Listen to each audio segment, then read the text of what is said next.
Vamos ficar com o resumo desta terça-feira, 3 de maio, da novela O Cravo e a Rosa. Cornélio pergunta a Dinorá se ela foi buscar o colar no concerto. Dinorá diz colar e mente para ele perguntando como ele pode pensar em colar se a mãe dela esteve doente o dia todo. Cornélio diz que ele achou que era um fricote de Dona Josefa, quando ela sentiu aquela tontura. Dinorá diz que a mãe dela é uma pessoa de idade, e tudo que se acontece com uma pessoa de idade deve ser levado a sério. Cornélio diz que a mãe dela tem uma saúde de ferro. Dinorá diz que ela nem saiu de casa, ela ficou cuidando o dia todo da mãe dela no quarto deles. No nosso quarto, Divina? Eu achei que ela ficaria mais confortável numa cama de casal. Mas é claro que na hora de dormir ela irá para o quarto dela. Mas eu só não entendo, Cornélio, por que essa sua obsessão pelo colar? Eu fiquei preocupado, minha divina, um colar desse tão valioso numa joalheria, mas não falaremos mais disso, tá bom? Ela diz, não? E ele responde, não, amanhã ou depois, quando a sua mãe melhorar, você pega o colar. Dinorá sorri aliviada e diz, é melhor. Cornélio diz que ele só faz uma exigência. Ele quer que ela use o colar no casamento de Heitor e Bianca. É claro que eu usarei o colar, Cornélio, eu prometo. Cornélio fica olhando para Dinorá desconfiado. Josefa pergunta a Dinorá como estão as coisas e Dinorá diz que o Cornélio chegou e falou logo do colar. Eu sabia que ele continua desconfiando. Você está correndo perigo, Dinorá. Muito perigo. Dinorá diz que por hoje ela se safou, dizendo que passou o dia todo no quarto com ela por conta da sua tontura. Tá vendo? E eu aqui na cama. Você vai ter que me dar um presente por todas as vezes que eu te ajudo a se livrar do Cornélio. Não seja interesseira, mamãe. O que importa é que eu ganhei mais um prazo. Ele quer que eu use o colar no casamento de Heitor com Bianca. Josefa diz que faltam poucos dias só. Dinorá diz, mesmo assim, eu estou salva. Até lá eu hei de encontrar o colar. Eu vou falar com o Heitor.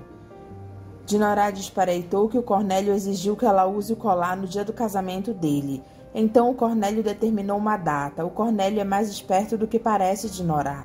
Assim você não terá nenhuma desculpa. Ela pergunta como assim?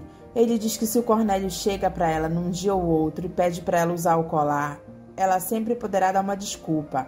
Ou o colar está consertando, ou aconteceu algum outro problema, mas ao determinar uma data, minha irmã, é como se o Cornélio desse um aviso de que nessa data, nesse dia, ele não aceitará desculpas. Ai, Heitor, você tem que pegar o meu colar depressa, rápido, senão eu estou perdida. Heitor diz para Dinorá não se preocupar, porque a Kiki não irá resistir a essa joia. Cornélio diz para Pompom que, apesar da alergia que ela dá para ele pergunta se ela é a única amiga dentro de casa dele. Eutelvina aparece e diz que ela também é amiga dele. O senhor é o único aqui dentro dessa casa que me trata como gente. Obrigado pela amizade, mas tem alguma coisa a dizer? Diga. O senhor me perdoe, mas a dona Dinorá faltou com a verdade ao senhor. Ela saiu hoje à tarde. Cornélio diz, saiu? E por que falou que não saiu? Eu não sei, eu só sei que ela saiu, voltou logo, mas saiu. Eu fico grato, Eutelvina. Eu vou lembrar disso quando você pedir um aumento para mim, tá bom? Ela diz, sim, senhor. Saiu e disse que não saiu e não foi buscar o colar. Cada dia que passa eu fico certo que tem algo de misterioso em torno desse colar. Petrúquio gosta do frango que Catarina fez e diz que está de lamber os beiços. Calixto elogia também a comida dela, dizendo que ela acertou o ponto. Eu não sei para que tanto espanto, um simples franguinho com farofa. Ela diz para Petrúquio não se esquecer que amanhã eles vão à cidade de carro. Petrúquio diz que ele já falou que vai, e ela não precisa ficar lembrando ele não, porque ele é um homem de uma palavra só. Catarina chama ele de grosseirão e pergunta se ele não pode ser mais gentil ao dar uma resposta para ela. Ele rói o osso do frango e Catarina diz para ele parar com isso, porque ele não é cachorro para ficar roendo o osso. Petrúquio diz que é porque o frango está tão bom que ele vai ficar roendo o osso sim. O cachorro que é feliz porque pode roer os ossos e não precisa comer de garfo e faca. Calixto comenta com Petrúquio que quando ele foi levar a Lindinha para falar com Januário, cada vez que ele entra naquele hotel ele fica pensando, nossa, mas como tem gente que tem dinheiro nesse mundo, hein? Petrúquio diz, quer dizer que a Lindinha anda se encontrando com Januário, é isso? Isso vai dar casamento, hein? Calixto diz para ele não falar assim, que ele não gosta. A sobrinha dele não tem malícia, não. Ela nem pensa em casamento agora. O Januário foi muito bom com ela. Deu para ela um presente que nem um tesouro. Petrúquio começa a rir e diz que se até presente ele está dando, isso vai dar em casamento, hein, Calixto?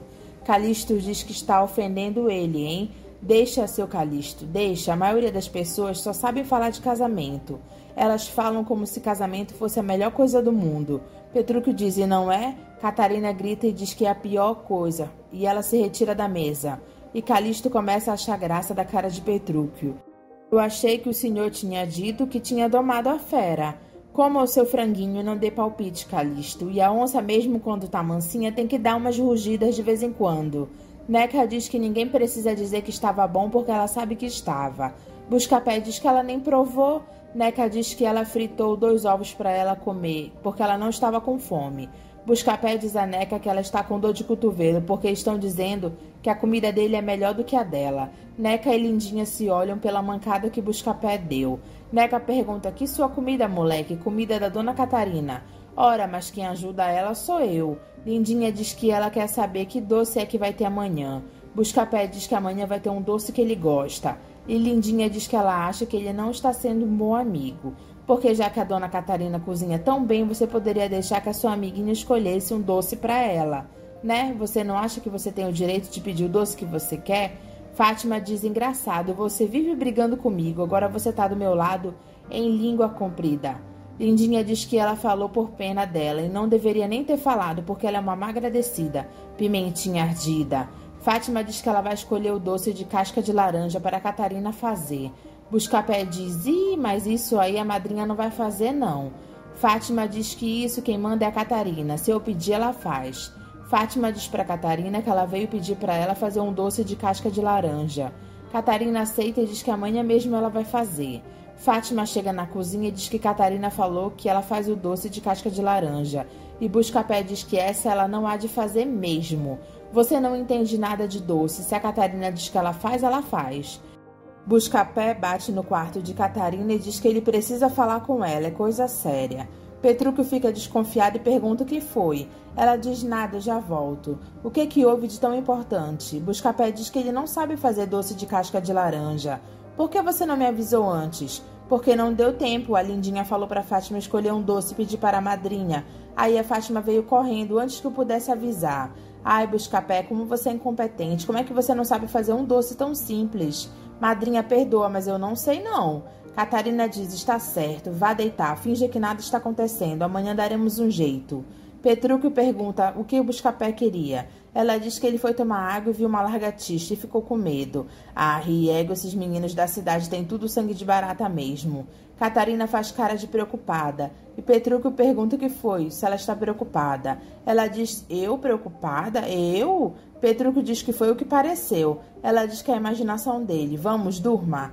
Lindinha puxa a orelha de Buscapé e manda ele responder como é que a Catarina cozinha tão bem. Ele diz, ela cozinha cozinhando, é. Joaquim diz a Marcela que o noivo dela acaba de avisar que está a caminho. Ela diz, ora, papai, o senhor não vê que ele não é mais o meu noivo? Minha querida, você precisa de um nome. Só o nome de um marido pode consertar o estrago que o safado do Petrúquio fez com a sua honra. Receba o banqueiro Batista. Marcela diz que ela nunca foi tão humilhada. Ele ficou indeciso entre eu e a lavadeira. Joaquim tenta amenizar e diz que Batista não ficou indeciso, não. Que isso é uma coisa de homem. Esta lavadeira é uma interesseira, com certeza. Ai, papai, o senhor desmancha todos os meus argumentos, assim como o sol derrete a neve.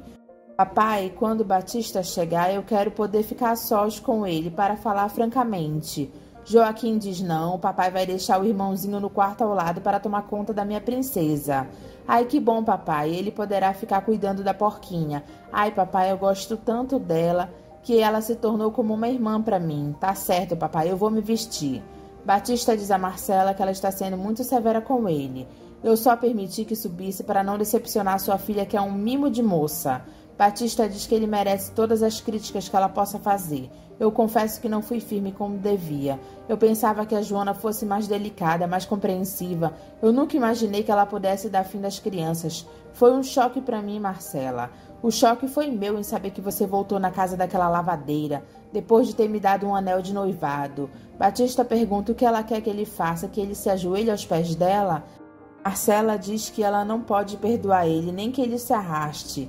Batista diz para ela não dizer isso. Ele se ajoelha para Marcela e pergunta se ela quer que ele implore para ela. Eu te peço perdão e prometo que a partir de hoje eu nem sequer pensarei na lavadeira. Marcela aceita o pedido de perdão de Batista e ele beija os braços dela. Os dois se beijam e Batista diz: case-se comigo, Marcela. Eles se beijam novamente. Marcela diz que ele deixou ela sem fôlego.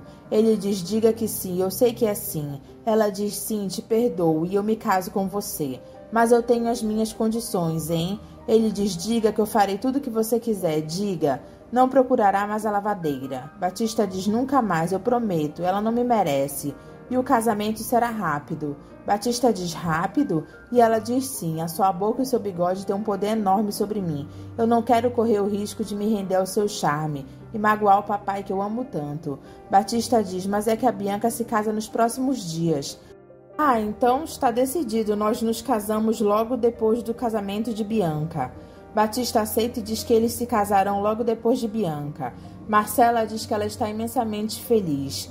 Kiki vê Heitor dentro do apartamento dela e pergunta para ele como ele entrou. Ele pergunta se ela esqueceu que ela emprestava o apartamento para a irmã dele. Ela me contou onde você deixava a chave escondida. Mas que bobagem, Kiki. Deixar a chave escondida debaixo do tapete. É muito perigoso. Gente ruim pode invadir o seu apartamento. Ponha-se daqui para fora ou eu grito chamando a polícia. Heitor diz que ele veio em paz e mostra a joia para ela. Ela diz que agora sim ele está começando a falar a linguagem de gente. Você trouxe essa pulseira para mim? Só se você me disser para quem vendeu o colar. É uma pulseira muito bonita. Esse colar está me dando mais lucro do que eu imaginava. Diga logo que eu quero saber, Kiki, para quem você vendeu o colar. Depressa, você não está se comportando como cavalheiro. Quem traz uma pulseira como essa não precisa se comportar com educação. Diga logo onde está o colar. Kiki diz que ela vendeu para o Januário, o novo filho do Dr. Joaquim. Aquele caipira que agora está nadando no dinheiro. Mas diga, Kiki, por que aquele jeca compraria um colar tão valioso, hã? Para dar para uma caipira de quem ele gosta. Heitor diz: aquele colar para uma caipira? Kiki estica a mão para Heitor, dá a pulseira para ela. Heitor coloca a pulseira na mão dela. Kiki diz que ela sabe muito bem quem é ela. Ela já viu a moça com o pai dele há um tempo atrás. Também já vi na fazenda do Petrúquio. Chama-se Lindinha. O Januário é doido por ela. Então o colar está com essa moça, Lindinha. Dinorá vai adorar saber. Heitor chega em casa à tarde da noite gritando para a mãe dele esquentar um leite para ele. Cornélio se levanta irritado e diz a Dinorá que ele acordou a casa toda por causa de um leite quente. Ele vai falar umas boas para ele. Dinorá diz que foi a mãe deles que acostumou Heitor a tomar leite morno antes de deitar. Pode deixar que eu vou lá falar com ele, tá? Dinorá diz a Heitor que na situação que ela está vivendo, como ele tem coragem de acordar o Cornélio aos gritos durante a noite. Josefa diz: deixa, Dinorá, deixa eu dar o leitinho quente pro meu menino. Oh, meu Deus do céu, você não sabe que ele é um atleta, que ele tem que se alimentar bem? Eu sou mãe e tenho obrigação disso. Heitor diz a Dinorá que ele só gritou para fazer que ela descesse o mais rápido possível. Eu tenho uma grande notícia para te dar, minha irmãzinha. Não diga, você achou o colar. Ele está na fazenda do Petrúquio. A Kiki vendeu o colar para aquele jeca do Januário e ele deu de presente para uma caipira, a Lindinha. Dinorá diz: o meu colar no pescoço de uma caipira? Ora, Dinorá, dinheiro não tem preconceito. Então a caipira está na fazenda da Catarina. Heitor diz: exatamente, Dinorá, e eu tenho uma notícia melhor ainda para você. A Catarina vai estar amanhã na casa do pai. A Bianca que me disse. Dinorá diz: então a Catarina vai me ajudar. Josefa diz que Catarina é imprevisível. Ora, mamãe, eu sei me dar com a Catarina. Amanhã mesmo eu pego o colar de volta. Ai, meu Deus, eu estou salva, eu estou salva. Bianca pede para Batista não fazer ela se casar com o Heitor.